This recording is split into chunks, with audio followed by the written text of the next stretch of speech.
Good morning, beloveds. Okay, it's Wednesday, September 2nd, and we are in the month of expectancy. And the cat is disgusted with me and walking out of the room. This is life with cats, you know? He's like, fine, I'm just gonna lay here. I don't care that you're in here. You start talking, I'm gone. All right, so September 2nd, our title is I Prepare for That Which I Wish to Experience, and our Bible quote is, and God is able to make all grace abound toward you. And that is from 2 Corinthians 9:8. I guess they call it 2 Corinthians. All right. Realizing that all action starts with and is the result of consciousness, I prepare my mind to receive the best that life has to offer. Mentally, I associate myself with that which is good, beautiful, and happy. I am increasingly aware of the one presence, the one life, the one spirit, which is God. Believing that it is the divine intention for everyone to live an abundant life, I consciously assign myself with the outpouring of spirit, accepting that all things are possible to the one who has faith. I daily increase my expectancy. I broaden my vision to include the greater good for myself and others. I cultivate faith, keeping my consciousness open to an increasing awareness of my union with good. Today, I expect an increase. Today, I expect a greater joy, more happiness, deeper peace, and a more complete sense of divine power. Today, I meet everyone with the understanding that he or she is part of the divine order. I gladly and joyfully enter into the inheritance of the kingdom of good. I know that I have life, that I have intelligence, that I live by faith and am part of one divine being. Therefore, I accept this life fully, without reservation. I hold the conviction that good is the eternal reality, that I live in this good now. I prepare for that which I wish to experience. I know it's September, and that's kind of, I don't know. It'd be interesting to talk to whoever arranged these books, or arranged these writings, because when I think of expectancy, I used the garden metaphor yesterday, and that's what it reminds me of again today. Like, I prepare for that which I wish to experience. So if you want to have a beautiful garden, you have to prepare the soil. My dad, I mentioned this yesterday. My dad was a fantastic gardener. He did a lot of, his flower gardens were beautiful. They probably still are. I haven't seen his house in a while. Because he lives in Kentucky. But, you know, you have to get out there and you have to till up the soil. And he had a pretty impressive tiller that, you know, literally, and I'm going to use the word, ripped the soil up. Because it had gotten compacted down. And it was hard. And so it would pull the soil up, and it would tear up old roots, and it would aerate the soil so that air could get in and move around. And I think that's the same thing with our minds. I think that ideas get compacted in there, and they get compacted so tightly that nothing can move around in there.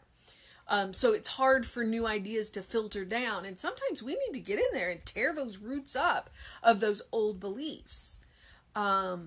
And once we aerate the soil and tear up the old roots and kind of get everything moving again, And it doesn't have to be done in a traumatic fashion. The tiller is kind of a traumatic fashion. You can do it much more gently than that.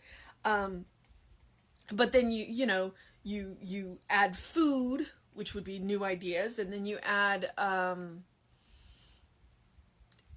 water, and you basically create a hospitable environment for belief and faith and consciousness, instead of a hostile environment. And then once the soil is prepared, then you plant your flowers.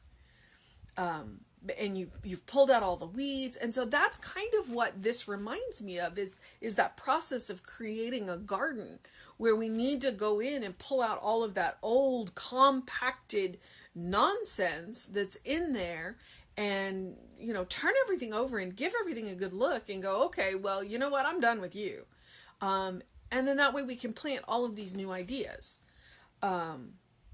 So realizing that all action starts with and is the result of consciousness, I prepare my mind to receive the best that life has to offer. And so that's why I go back to the garden metaphor. We need to get in there and till it out.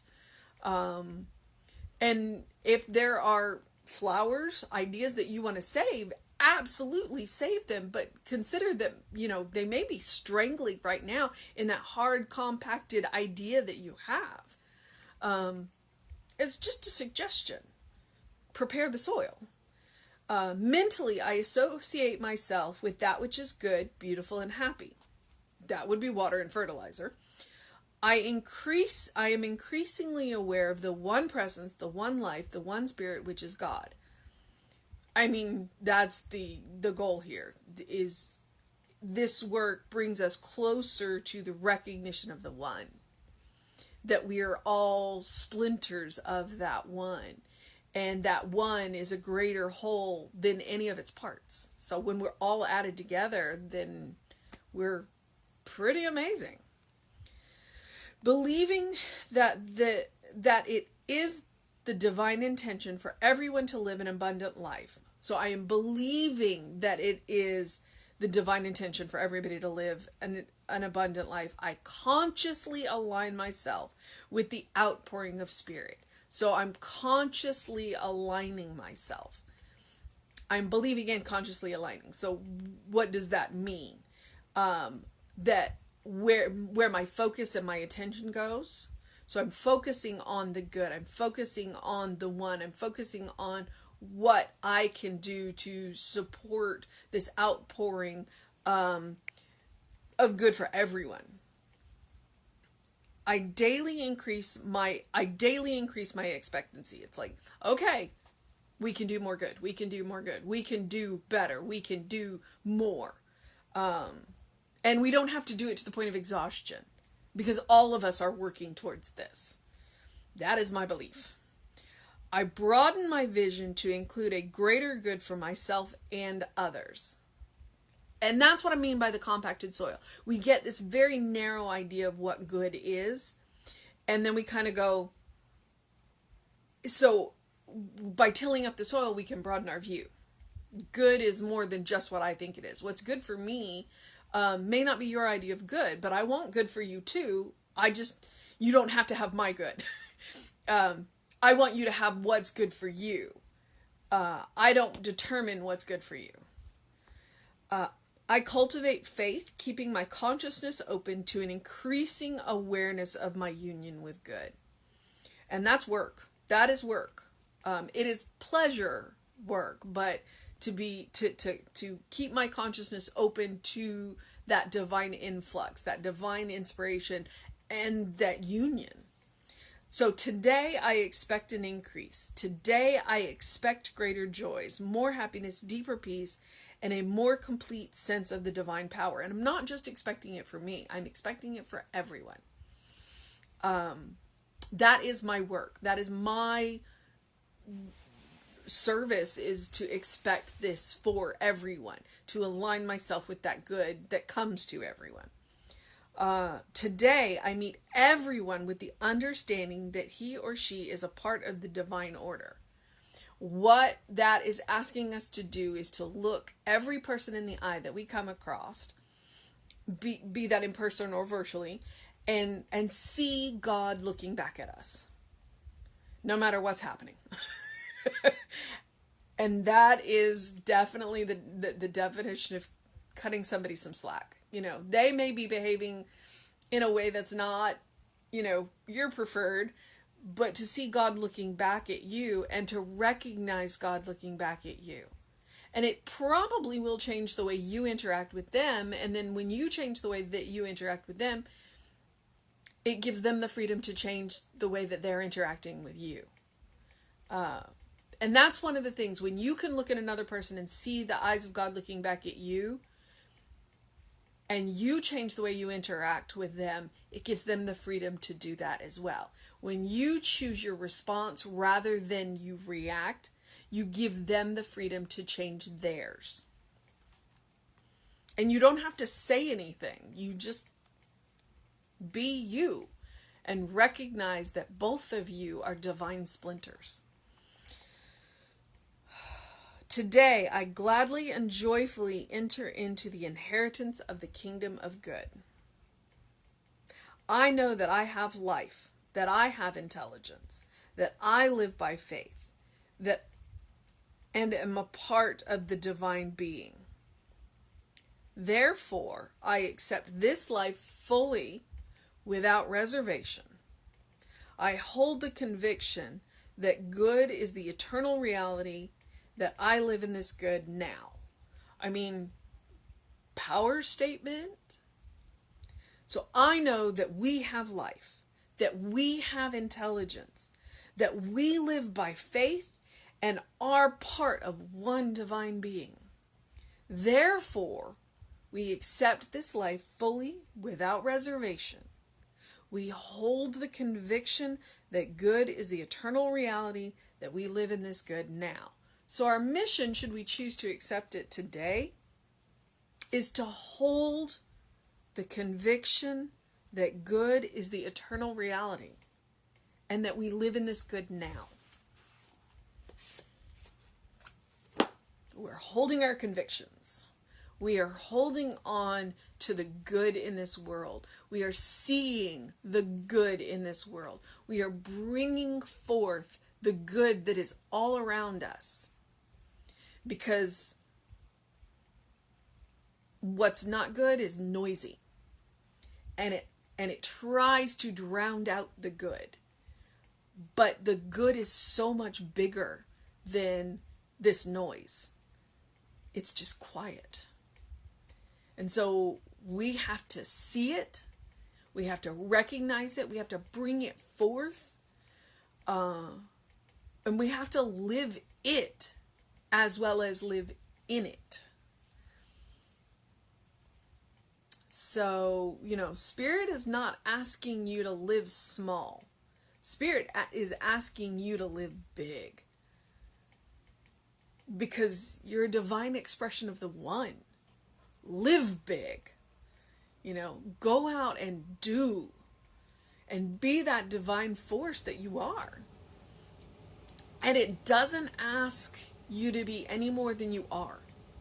It just asks you to recognize that you're more than you think you are.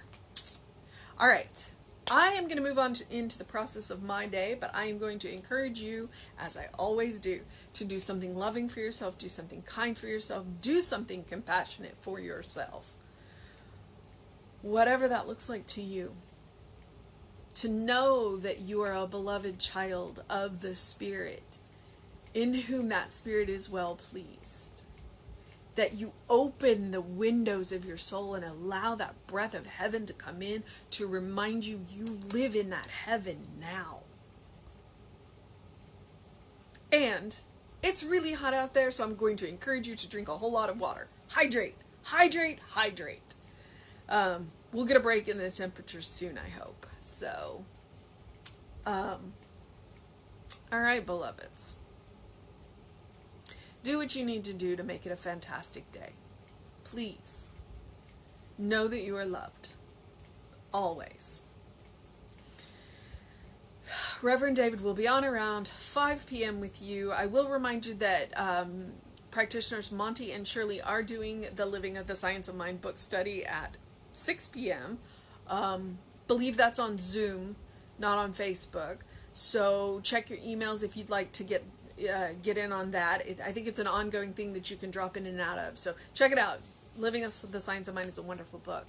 And I will be back with you at 9 a.m. tomorrow. Have a fantastic day, beloveds.